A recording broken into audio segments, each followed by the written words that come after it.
افشاں بھائی جلدی کرو، اور کتنی دیر ہے؟ میری میٹنگ ہے، دیر ہو جائے گی۔ میں کچن میں ناشتہ بنانے میں مصروف تھی جب پیچھے سے میرے شوہر نے آ کر مجھے جلدی کرنے کا کہا تھا۔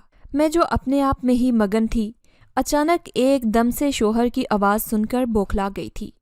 میرے ہاتھ سے بے اختیار چائے کا کپ چھوٹ کر نیچے گرا تھا اور چکنا چور ہو گیا۔ میری سانسیں ایک دم اتھل پتھل ہو گئی تھیں اور ماتھے پر بے ساختہ پسینہ آ گیا تھا۔ میں یوں گھبرائی ہوئی دکھائی دے رہی تھی جیسے میری کوئی چوری پکڑی گئی ہو۔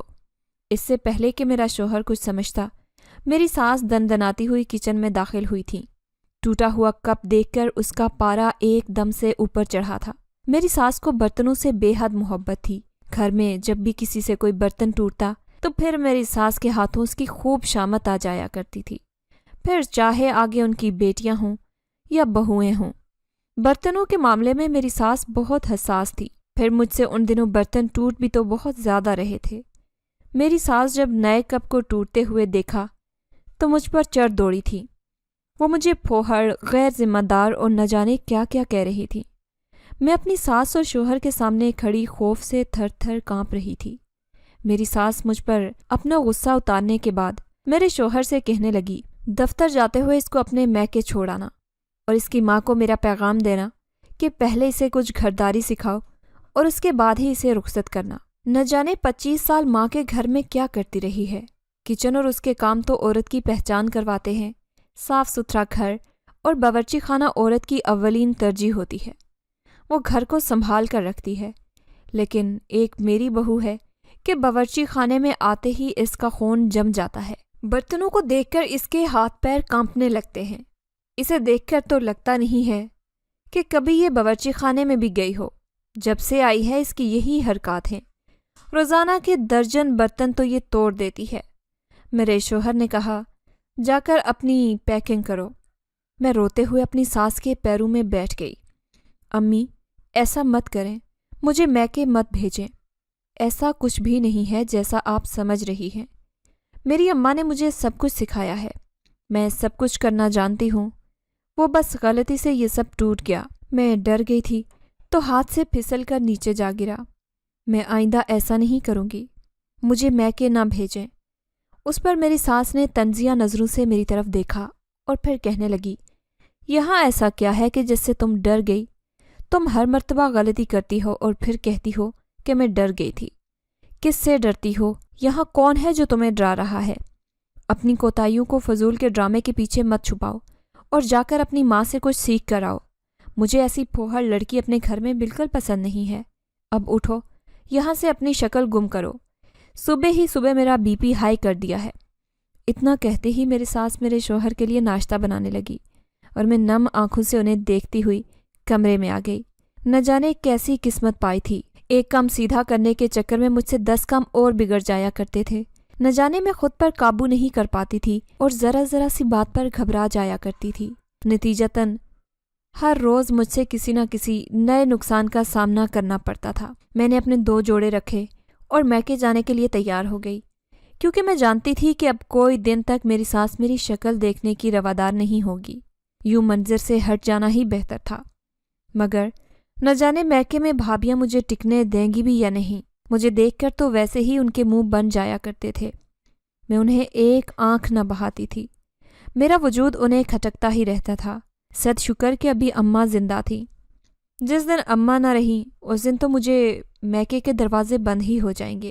یہ سب سوچتے سوچتے نہ جانے میں کون سے جہان میں پہنچ چکی تھی، جب میری نند کی بیٹی کمرے میں آئی اور کہنے لگی، مامی، آپ کو ماموں بلا رہے ہیں۔ میں چونک کر خیالوں کی دنیا سے باہر آئی تھی، پھر سامان لے کر کمرے سے باہر آئی تھی جہاں میرا شوہر میرا ہی منتظر تھا۔ میں جوں ہی باہر آئی تو وہ اپنی ماں کو الوداع کہتے ہوئے مجھے ساتھ لیے باہر نکلا تھا۔ میں بائک پر بیٹھتے ہوئے بھی تقریباً سارا راستہ روتے ہوئے آئی تھی۔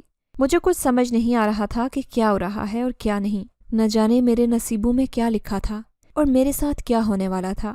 گھر کے سامنے پہنچ کر میں نے بے ساختہ آسمان کی طرف دیکھا تھا، جیسے کہہ رہی ہوں کہ یہ سب میرے ساتھ ہی کیوں ہو رہا تھا۔ نہ جانے کیوں، لیکن مجھے ایسا بار بار لگ رہا تھا کہ میرے ذہن میں چلنے والے سارے خدشے سچ ثابت ہونے والے تھے۔ یہی چیز تھی جس نے مجھے ڈرا کر رکھا ہوا تھا اور میں گھبراہٹ کا شکار رہنے لگی تھی۔ اب اللہ ہی بہتر جانتا تھا کہ میرے ساتھ کیا ہونے والا تھا۔ میرا نام افشاں ہے۔ میرا تعلق ایک سفید پوش گھرانے سے تھا۔ میرے ابا کی سرکاری نوکری تھی اور اماں گھریلو خاتون تھی۔ میں 3 بھائیوں کی اکلوتی اور سب سے چھوٹی لاڈلی بہن تھی۔ میرے ابا، اماں اور بھائیوں نے مجھے انتہائی لاڈ پیار اور محبت سے پالا تھا۔ میری ماں غیر برادری سے تھی اور پٹھانی تھی۔ پٹھانی نقش و نکوش کی مالک تھی۔ پورے خاندان میں میری ماں کے جیسی خوبصورتی کسی کے پاس نہیں تھی۔ جب میری ماں کی پیدائش ہوئی تو اماں کا آدھا حسن میں نے پا لیا تھا۔ میں ہو بہو اپنی ماں کی کاپی تھی اور اسی طرح پٹھان نقش مجھے بھی ملے تھے۔ اوپر سے گوری رنگت مجھے بچپن سے ہی خوبصورت بناتی تھی۔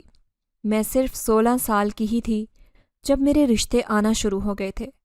اماں نے ایک جگہ میری بات پکی کی اور 2 سال بعد میرے 18 سال کے ہوتے ہی میری شادی کر دی گئی، کیونکہ اماں اپنی ذمہ داری پوری کر کے آزاد ہو جانا چاہتی تھی۔ ابا کو گزرے 4 سال ہو گئے تھے۔ اس کے بعد اماں نے ہی سب سنبھالا تھا۔ صد شکر تھا کہ میرے بھائی بڑے تھے، جس کی وجہ سے اماں کو زیادہ پریشانی کا سامنا نہیں کرنا پڑا۔ بھائیوں نے نوکریوں پر لگتے ہی سارے گھر کو سنبھال لیا تھا۔ اماں نے 2 بھائیوں کی شادی ایک ساتھ کروائی تھی اور یہی اماں سے غلطی ہو گئی تھی۔ بھابھیوں نے آتے ہی میرا تیرا تیرا میرا کر کے سارے گھر کا سکون برباد کر دیا تھا۔ چھوٹی چھوٹی باتوں پر دونوں لڑائی جھگڑے کرنے لگتی تھی۔ اگر آپس میں نہ لڑتی تو میری ٹوہ میں لگ جایا کرتی۔ مجھے طرح طرح کی باتیں سناتی تھی۔ ان کے نزدیک میری ماں کی بھی کوئی اہمیت نہ تھی۔ بھائیوں کے سامنے تو وہ بالکل ٹھیک ٹھاک رہتی تھی، لیکن جو ہی بھائی کام پر جاتے تو ان کی آنکھیں ہی بدل جایا کرتی تھی۔ اماں اس سارے ماحول سے بہت تنگ تھی۔ ایک دل تو کرتا تھا کہ ان دونوں کو الگ الگ کر دیں اور خود ان سے الگ ہو جائیں، مگر افسوس کہ اتنے وسائل نہ تھے کہ اس مہنگائی کے دور میں ایک کمرہ بھی بنانا مشکل تھا، کجا کے پورے کا پورا گھر بنانا۔ اسی روز روز کی چکچک سے تنگ آ کر اماں نے میری شادی کر دینے کا سوچا تھا۔ وہ چاہتی تھی کہ ان کی زندگی میں اپنے گھر کی ہو جاؤں۔ انہیں ڈر تھا کہ اگر خدا نہ خواستہ انہیں کچھ ہو گیا تو جانے میری بھابھیاں میرے ساتھ کیسا سلوک کریں گی۔ یہی سب سوچ کر اماں نے میری جلدی شادی کا کڑوا گھونٹ بھرا تھا۔ حالانکہ میرے بھائیوں نے اماں کو بہت روکا تھا کہ ابھی اس کی شادی کی عمر نہیں ہے، مگر اماں نے نہ جانے کیا کہہ کر انہیں راضی کر لیا تھا۔ یوں جیسے ہی میری 18ویں سالگرہ گزری، اس دن لڑکے والے ہمارے گھر آ کر دن طے کر گئے تھے۔ لڑکا مجھ سے عمر میں 7 سال بڑا تھا، مگر اماں کی نظر میں عمر کا کوئی بھی فرق معنی نہیں رکھتا۔ اماں کی سوچ تھی کہ عمر میں بڑا شوہر ہمیشہ اپنی بیوی کو خوش رکھتا ہے۔ بھلے ہی یہ مفروضہ ٹھیک تھا، مگر اماں اس بات سے انجان تھی کہ ہر جگہ یہ مفروضہ درست نہیں ہوتا۔ خیر، سالگرہ کے 1 ہفتے کے بعد ہی مجھے میرے شوہر کے سنگ رخصت کر دیا گیا۔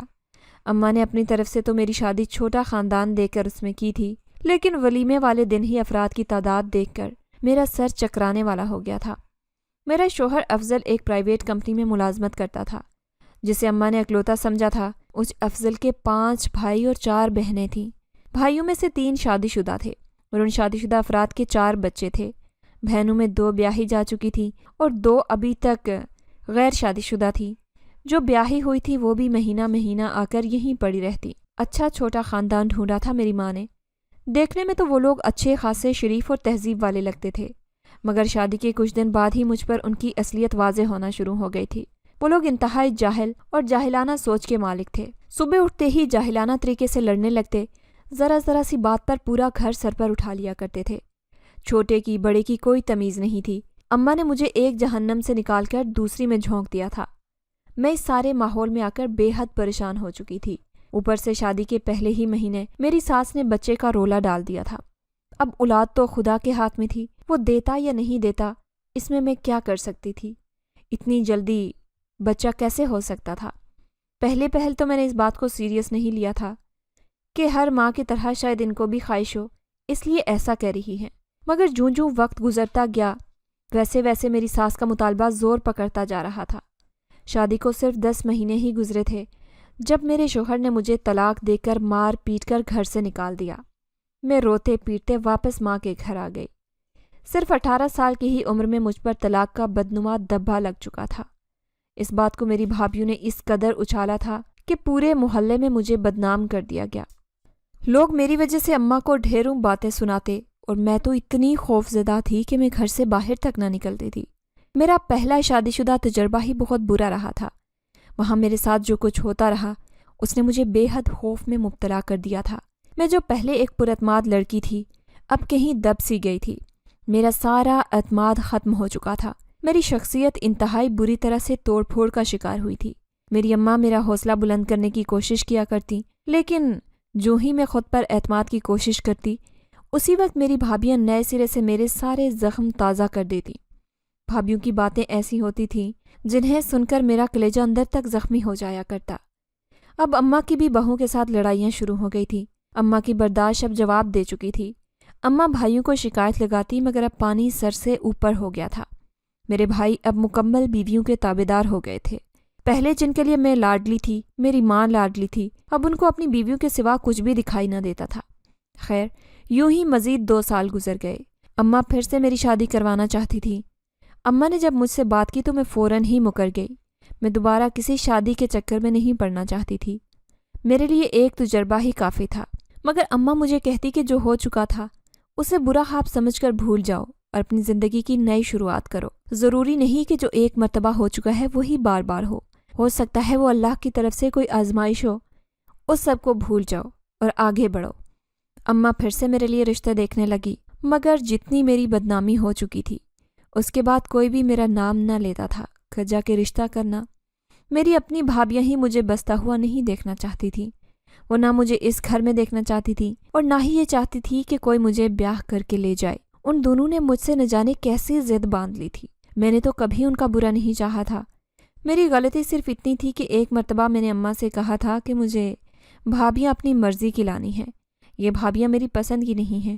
بس پھر میری بھابیوں نے میری یہی بات پکڑ لی اور پھر اس کے بعد آج تک انہوں نے اس بات کو لے کر مجھ سے بیر بنائے رکھا تھا۔ اگر وہ چاہتی تھی تو اس بات کو اسی جگہ ختم کر سکتی تھی۔ اتنی بڑی بات تو نہ تھی جتنی انہوں نے بنا لی تھی، مگر میں کیا کر سکتی تھی؟ اماں کی جان پہچان کی وجہ سے میرے 3-4 رشتے آئے تھے، لیکن میری بھابیوں نے میری لاج نہ رکھی تھی۔ وہ لوگوں کے سامنے ایسی ایسی برائیاں کرتی کہ لوگ کانوں کو ہاتھ لگاتے اٹھ جایا کرتے۔ میری ماں دن رات روتی رہتی، وہ بھی اب مجھ سے تنگ آنے لگی تھی، مگر میں کیا کرتی؟ میرا تو کوئی قصور ہی نہیں تھا۔ میرے ساتھ جو کچھ بھی ہوا تھا وہ تو قدرت کا لکھا تھا۔ میں تو بے قصور تھی، میری تو کوئی غلطی نہیں تھی، لیکن دنیا کہاں سمجھتی ہے، وہ تو سارے معاملے میں قصوروار عورت کو ہی ٹھہراتی ہے۔ پر چاہے مرد کتنا ہی قصوروار کیوں نہ ہو، وہ ہمیشہ پاک صاف سمجھا جاتا ہے اور سارا ملبہ عورت پر گھرا دیا جاتا ہے۔ نہ جانے کوئی اس بارے میں کیوں نہیں سوچتا کہ عورت بھی بے قصور ہو سکتی ہے، مگر افسوس کہ یہ معاشرہ، اس معاشرے میں عورت ہی غلط ٹھہرائی جاتی ہے۔ خیر، وقت گزرتا رہا تھا۔ بڑے دونوں بھائی اپنے الگ الگ گھر بنا کر ان میں شفٹ ہو گئے۔ تب جا کر میری زندگی میں کچھ سکون آیا تھا۔ اس کے جانے کے کچھ عرصے بعد ہی میرا رشتہ ہو گیا۔ اماں نے رشتہ ہوتے ہی ان لوگوں کو نکاح کی تاریخ دے دی، کیونکہ وہ نہیں چاہتی تھی کہ اب رشتے میں مزید کوئی بھی الجھن پڑے۔ اماں نے بڑے دونوں بھائیوں کو بلانا بھی مناسب نہیں سمجھا۔ میں نے جب انہیں کہا تو وہ کہنے لگیں، اگر بھائیوں کو بلایا تو ان کی بیویاں بھی آئیں گی، پھر سے کوئی ایسی بات کریں گی جس سے میرا رشتہ ٹوٹ سکتا ہے، اس لیے ان لوگوں کا نہ آنا ہی بہتر ہے۔ میں نے بھی چپ سادھ لی تھی۔ یوں 25 سال کی عمر میں میری دوبارہ سے شادی ہوئی تھی اور میں رخصت ہو کر اپنے نئے سسرال آ گئی تھی۔ میرا یہ سسرال 4 لوگوں پر مشتمل تھا۔ میں اس گھر کی اکلوتی بہو تھی۔ میری باقی 2 نندیں تھیں جو شادی شدہ تھیں، ساس تھی، سسر حیات نہیں تھے۔ میرا یہ سسرال پہلے والے سسرال کے مقابلے میں کافی اچھا تھا۔ میری ساس بھی اچھی تھی، لیکن وہ بہت اصولی عورت تھی۔ کوئی بات جو ذرا ان کے اصول کے ادھر ادھر ہو جاتی، وہ اس بات پر بہت غصہ کرتی۔ ویسے اخلاقاً وہ ایک اچھی عورت تھی، لیکن وہ کہتے ہیں نا کہ دودھ کا جلا چھاچھ بھی پھونک کر پیتا ہے۔ یہی معاملہ میرے ساتھ بھی تھا۔ میں سسرال سے پہلے ہی ڈری ہوئی تھی۔ نئے سسرال میں آنے کے بعد میرے دل سے وہ ڈر نہ گیا تھا۔ اوپر سے اماں نے میرے سسرال میں میری پہلی شادی اور طلاق کے بارے میں بھی کچھ نہ بتایا تھا۔ اس بات نے میری اور جان کھائی تھی کہ اگر کہیں ان کو پتہ چل گیا تو نہ جانے کیا ہوگا۔ بیک وقت کئی خوف تھے جنہوں نے مجھے گھیرا ہوا تھا اور میں اپنی زندگی میں آگے نہیں بڑھ پا رہی تھی۔ میں کتنی ہی کوشش کر چکی تھی خوش اور مطمئن رہنے کی، مگر میں چاہ کر بھی خوش نہیں رہ پاتی تھی۔ کوئی نہ کوئی بات ایسی ضرور ہو جایا کرتی تھی جس کی وجہ سے میں ڈسٹرب ہو کر رہ جاتی۔ وقت گزرتا گیا اور میری شادی کو 1 سال گزر گیا۔ میرے بھائی اور بھابھیوں کو جب میری شادی کا علم ہوا تو انہوں نے خوب واویلا کیا کہ اکلوتی بہن کی شادی بھائیوں کے بغیر کروا دی، مگر اماں نے ان کے کسی واویلے کا کوئی اثر نہیں لیا تھا۔ میں اپنے گھر میں آباد تھی، اماں کے لیے یہی بہت بڑی بات تھی۔ باقی کوئی جو مرضی کہتا رہے اسے فرق نہیں پڑتا تھا۔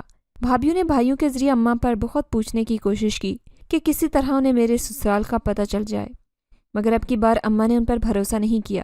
ان کے لاکھ پوچھنے پر بھی اماں نے میرے سسرال کا پتہ نہ دیا تھا۔ میں جب کبھی میکے آتی تو بھائیوں سے ملاقاتوں کو جایا کرتی، مجھ سے بھی میرے سسرال کے بارے میں وہ پوچھتے تھے، لیکن اماں نے مجھے سختی سے منع کیا تھا کہ اگر اپنے سسرال میں بسنا چاہتی ہو، گھر آباد رکھنا چاہتی ہو تو کسی صورت بھابھیوں کو سسرال کا پتہ نہ لگنے دینا، ورنہ پھر گھر اجڑنے پر روتی ہوئی میرے پاس نہ آنا، کیونکہ یہ بات تو طے تھی کہ اگر بھابھیوں کو سسرال کا پتہ لگ جاتا تو انہوں نے لمحے کی بھی دیر نہیں کرنی تھی اور سسرال جا کر پہلے سسرال کے بارے میں سب کچھ بتا دینا تھا۔ پھر اس کے بعد میرا اس گھر میں بسنا مشکل ہی نہیں، ناممکن تھا۔ کون پاگل تھا جو اتنا سب کچھ جاننے کے بعد مجھے اپنے نکاح میں رکھتا؟ اس دن مجھے اپنی صحت خراب محسوس ہوئی تو میں اپنے میکے آ کر اماں کے ساتھ ڈاکٹر کے پاس گئی۔ اپنے سسرال میں کسی کے ساتھ ڈاکٹر کے پاس بھی نہیں جا سکتی تھی، ڈاکٹر کے پاس سے تو میں ہو آئی تھی، لیکن اس دن میرے دل میں اور بھی زیادہ ڈر بیٹھ گیا، کیونکہ اس روز ہسپتال میں میری ملاقات میری پہلی ساس سے ہوئی تھی، جس نے مجھے دیکھتے ہی سب کے سامنے مجھے نہ جانے کیا کچھ کہہ ڈالا تھا، اور پھر مجھے بے شمار بددعائیں بھی دی تھی۔ دل تو میرا چاہ رہا تھا کہ اسی وقت ساری حقیقت واضح کر دوں، مگر پھر نہ جانے میں کیا سوچ کر چپ ہو گئی۔ البتہ میری جگہ اماں نے اسے خوب سنائی تھی، جس کے بعد وہ مجھے الٹی سیدھی دھمکیاں دیتی وہاں سے چلی گئی، جبکہ پیچھے میں ایک مرتبہ سب کچھ یاد کرتے خوفزدہ ہوئی تھی۔ میں نہیں چاہتی تھی کہ میرے ساتھ سب کچھ دوبارہ وہ ہو جو پہلے ہو چکا تھا۔ میں نہیں چاہتی تھی کہ وقت دوبارہ اپنے آپ کو دہرائے اور میں ایک مرتبہ پھر سے اسی اذیت سے گزروں۔ میں دن رات سب کچھ اللہ سے ٹھیک ہونے کی دعائیں کرتی، اللہ اللہ کر کے ابھی جا کر میرے اندر سے سابقہ زندگی کا ڈر کم ہوا تھا۔ اب ایک مرتبہ پھر سے وہی ڈر مجھ پر حاوی ہو گیا تھا، جس کے باعث مجھ پر ہر سیدھا کام بھی الٹا ہونے لگتا۔ میرا ذہن مسلسل اسی طرف الجھا رہتا، جس کے باعث کسی کام پر توجہ نہیں دے پاتی، اور نتیجہ یہ نکلتا کہ ہر کام ہی غلط ہو جایا کرتا۔ اس بات پر میری ساس کا مزاج ہر روز بگڑ جایا کرتا تھا۔ ویسے تو وہ ہر روز تھوڑا بہت ڈانٹ کر غصہ نکال لیا کرتی تھی۔ صبح 10 بجے کے قریب کا وقت تھا، میرا شوہر دفتر جا چکا تھا۔ گھر کے باقی کام ختم کرنے کے بعد میں اپنے کمرے میں آئی تھی، تبھی سوچا کہ جب تک فری ہوں تب تک کمرے کی الماری سیٹ کر دوں۔ میں الماری کھولے اسے ترتیب دینے لگی تھی، تبھی میرے کپڑوں کے بیچ سے ایک فائل نکل کر نیچے گری تھی، جسے دیکھ کر پہلے تو مجھے حیرت ہوئی، مگر اگلے ہی لمحے ہفتہ پہلے کی بات یاد آئی۔ میری حیرت دور ہو گئی، یہ فائل میری ہی تھی۔ آج سے 1 ہفتہ پہلے کی بات تھی جب میں اپنے میکے گئی تھی، وہیں سے اماں مجھے اپنے ساتھ ڈاکٹر کے پاس لے کر گئی تھی۔ میرے کچھ ٹیسٹ ہوئے تھے جن کی رپورٹس 3 دن بعد آنی تھی۔ وہ رپورٹ ابھی پرسوں ہی میرے گھر پر ڈیلیور ہوئی تھی، مگر اس سے پہلے کہ میں فائل کو کھول کر رپورٹ دیکھتی، اچانک میرا شوہر کام سے جلدی گھر واپس آ گیا۔ اپنے شوہر سے وہ فائل چھپانے کے لیے میں نے جلدی وہ ہڑبڑی میں کپڑوں کے پیچھے دھکیل دی، پھر اس قدر مصروف ہوئی کہ میرے ذہن میں اس کا خیال ہی نکل گیا۔ ابھی فائل کو دیکھنے کے بعد میں نے جلدی سے سارے کپڑے سمیٹے اور فائل لے کر بیڈ پر آ بیٹھی، مگر اس روز بھی نہ جانے کیا ہو گیا تھا کہ میں فائل کو دیکھ نہ پائی۔ پھر اس سے اگلے روز میری غائب دماغی نے میری ساس کا موڈ پھر سے خراب کر دیا۔ اس مرتبہ نہ جانے میری ساس کو کیا ہوا تھا کہ اس نے مجھے میکے بھیج دیا۔ میرا شوہر مجھے گھر کے دروازے پر اتار کر چلا گیا۔ میں نے اس سے پوچھا بھی کہ مجھے کب لینے آؤ گے، تو وہ کہنے لگا کہ جب تک تم اپنے خیالوں کی دنیا سے باہر آ جاؤ تو بتا دینا، میں تمہیں لینے آ جاؤں گا، ورنہ ایسی غائب دماغ بیوی مجھے نہیں چاہیے۔ نہ جانے تمہارے دماغ میں ایسا کیا چلتا رہتا ہے، کہاں کھوئی رہتی ہو تم؟ صرف اماں کو ہی نہیں، مجھے بھی تم سے بہت شکایات ہیں۔ جب تک تم ہماری شکایت کو دور نہیں کر سکو تو خود ہی آ جانا، نہیں تو یہیں رہ جاؤ۔ شوہر کے الفاظ تھے یا کوئی تیر؟ میں بے یقینی سے اپنے شوہر کو دیکھ رہی تھی، وہ کتنی آسانی سے مجھے یہاں سے جانے کا مشورہ دے چکا تھا۔ میں کچھ دیر وہیں کھڑی رہ کر اسے جاتا دیکھتی رہی، پھر ایک گہری سانس خارج کی تھی اور آنکھوں میں آئی نمی کو صاف کرتے ہوئے دروازے پر دستک دی تھی۔ اماں نے دروازہ کھولا تو صبح صبح مجھے اپنے گھر میں دیکھ کر وہ بہت پریشان ہوئی۔ جیسے ہی اس نے مجھے پوچھا، میں اماں کے گلے لگ کر رو پڑی تھی۔ پھر میں نے روتے روتے اماں کو ساری بات بتا دی تھی، جسے سننے کے بعد اماں میری عقل پر ماتم کر کے رہ گئیں۔ بھلا میرے سے زیادہ بے وقوف کوئی اور بھی ہو سکتا تھا، جو حال میں اپنے گھر پر توجہ دینے کے بجائے ماضی کی الجھنوں میں کھوئی ہوئی تھی۔ پھر یہ سب کچھ تو ہونا ہی تھا۔ خیر، اماں نے مجھے 2-3 دن کے لیے اپنی طرف رکھا اور پھر 3 دن کے بعد مجھے خود میرے سسرال لے کر آ گئے تاکہ میری ساس سے بھی ملاقات کر سکے۔ لیکن ہم دونوں میں سے کوئی نہیں جانتا تھا کہ ہمارے اوپر کون سی قیامت ٹوٹنے والی تھی۔ جیسے ہی میں اماں کے ساتھ اپنے سسرال پہنچی، دروازے سے نکلنے والے وجود کو دیکھتے ہی میری اور میری اماں کی سانس اوپر کی اوپر اور نیچے کی نیچے رہ گئی۔ ہمارا رنگ یکلخت سفید پڑ چکا تھا۔ ہمیں شدت سے کچھ غلط ہونے کا احساس ہوا۔ میرا تو خوف سے جسم کانپنے لگا تھا، جبکہ دروازے سے نکلنے والے وجود نے ہمیں تمسخر اڑاتی نظروں سے دیکھا تھا۔ دروازے سے نکلنے والے وجود کوئی اور نہیں بلکہ میری اپنی ہی بھابیاں تھیں، جو نہ جانے کیسے میرے سسرال تک پہنچ چکی تھیں۔ وہ جن نظروں سے مجھے دیکھ رہی تھیں، انہیں دیکھ کر صاف پتہ چل رہا تھا کہ میرے شوہر اور ساس کو سب بتا چکی تھی، اور اماں ڈرتے ڈرتے گھر کے اندر داخل ہوئی تھی۔ سامنے ہماری عین توقع کے مطابق میری ساس اور شوہر جلے پیر کی بلی کی مانند پورے گھر میں چکر لگا رہے تھے۔ مارے غصے کے میرے شوہر کی آنکھیں لال سرخ ہو رہی تھیں۔ کیوں نہ ہوتی، اس کی غیرت پر بات آئی تھی۔ کوئی مرد کیسے برداشت کر سکتا تھا کہ اس کی بیوی پہلے سے کسی کے نکاح میں رہی ہو، اور اس سے بھی بڑی بات کہ وہ شوہر کے ہوتے ہوئے بھی اپنے پہلے شوہر کے بچے کی ماں بننے والی ہو۔ یہ بات تو سننے میں بہت عجیب لگتی تھی، لیکن یہ بات مشہور ہو چکی تھی۔ صرف میں اور میرا سابقہ شوہر ہی یہ بات جانتے تھے کہ اس بات میں ذرا بھی سچائی نہ تھی۔ یہ سب کچھ میرے پہلے شوہر کا ہی کیا دھرا تھا۔ وہ کسی اور لڑکی سے محبت کرتا تھا۔ اس نے مجھ سے پہلے کسی اور لڑکی سے چھپ کر شادی کر رکھی تھی۔ شادی کے بعد وہ مجھے روز مارتا اور مجھے مجبور کرتا کہ میں اس سے طلاق لے لوں، مگر میں ایسا نہیں چاہتی تھی۔ تبھی اس نے مجھ سے جان چھڑانے کے لیے مجھے سب کی نظروں میں گرا دیا تھا۔ شادی کے 6 ماہ بعد جب میں ماں بننے کی مجھے خبر ملی تو میں خوش ہوئی تھی۔ میں نے جب اپنے شوہر کو اس بارے میں بتایا تو اس نے خوش ہونے کی بجائے مجھے مارنا شروع کر دیا، مجھے گالیاں دینے لگا۔ اس سے پہلے کہ میں کچھ سمجھتی، میرے سسرال والے کمرے میں جمع ہو گئے۔ میرے شوہر نے ان سب کے سامنے مجھ پر الزام لگائے اور کہا کہ شادی کے بعد تو ہمارا ایسا کوئی رشتہ ہے ہی نہیں، پھر یہ ماں کیسے بن سکتی ہے؟ یہ لازمی کسی اور کی اولاد لائی ہے۔ میں نے سب کو اپنی صفائیاں دینے کی کوشش کی، لیکن میرا شوہر اتنا گر چکا تھا کہ اس نے قرآن پر بھی ہاتھ رکھ لیا۔ حالانکہ یہ حقیقت نہیں تھی۔ ان 6 مہینوں میں اپنے شوہر کے ساتھ رہی تھی، لیکن میرے ساتھ وحشیانہ سلوک ہوتا رہا۔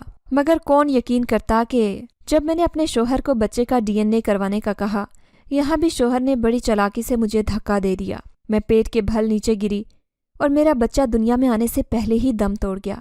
یوں میرے پاس اپنی صفائی دینے کے لیے کچھ نہ بچا تھا، نہ ہی کوئی ثبوت اور نہ ہی کوئی گواہ۔ یوں میرے شوہر نے مجھے طلاق دے دی تھی، جس کے بعد سب لوگ ہی مجھے بری عورت سمجھنے لگے تھے۔ کسی کو بھی میری بات کا یقین نہیں تھا اور نہ ہی میں نے کسی کو یقین دلانے کی کوشش کی تھی۔ میری ماں نے یہی ساری باتیں میرے سسرال سے چھپائی تھیں، اور یہی ساری باتیں تھیں جن کا مجھے ہمیشہ سے خوف تھا کہ کہیں میرا شوہر بھی میرے سابقہ شوہر جیسا نہ نکل جائے۔ مگر سچ کہاں چھپتا ہے، میری بھابیاں سب اگل گئی تھیں۔ میں گھر میں جاتے ساتھ ہی شوہر کے پیروں میں گر گئی اور روتے ہوئے صفائیاں دینے لگی، مگر میرا شوہر اور ساس میری کوئی بات نہیں سن رہے تھے۔ باقی سب کی طرح میرا یقین نہیں کر رہے تھے۔ میرا شوہر مجھے طلاق دینے ہی والا تھا جب اچانک ہی کوئی دروازہ کھول کر اندر داخل ہوا۔ آنے والے کو دیکھ کر میری اور اماں کی جان نکلنے لگی، کیونکہ آنے والا شخص کوئی اور نہیں بلکہ میرا سابقہ شوہر تھا۔ وہ آتے ہی میرے پیروں میں گر گیا اور مجھ سے معافی مانگنے لگا۔ اس نے مجھے کہا کہ مجھے معاف کر دو، میں نے تم پر بہتان لگایا، تمہیں برا بلا کہا، تمہیں سب کی نظروں میں برا ٹھہرایا، اپنی ہی اولاد کو قبول کرنے سے انکار کیا۔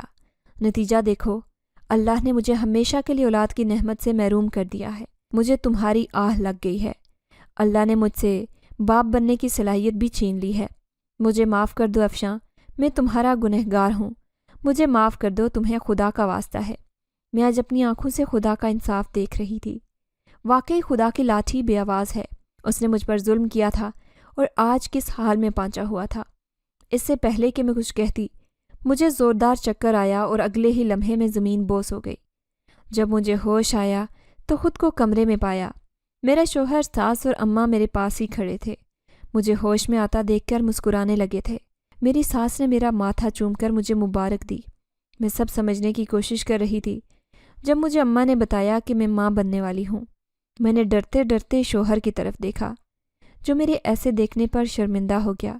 اس نے مجھ سے معافی مانگی کہ سب کچھ یوں اچانک سامنے آنے پر وہ مجھ پر یقین نہیں کر پایا تھا، لیکن اب مجھے ڈرنے کی کوئی ضرورت نہیں۔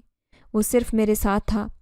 میرے بھائیوں کو بھی بھابیوں کی اصلیت پتہ چل چکی تھی۔ ایک نے تو اسی وقت بیوی کو طلاق دے دی جبکہ دوسرا ایسا نہ کر سکا کیونکہ بھابھی بھی ماں بننے والی تھی، لیکن بھائی نے اچھی طرح سے اس کی خبر لی تھی۔ شکر تھا کہ میرا گھر بچ گیا تھا۔ جب حالات بس میں نہ ہوں تو انسان چاہے لاکھ کوشش کر لے، وہ حالات کو اپنے لیے موافق نہیں کر سکتا، مگر جب قدرت چاہے تو سب ٹھیک ہو سکتا ہے۔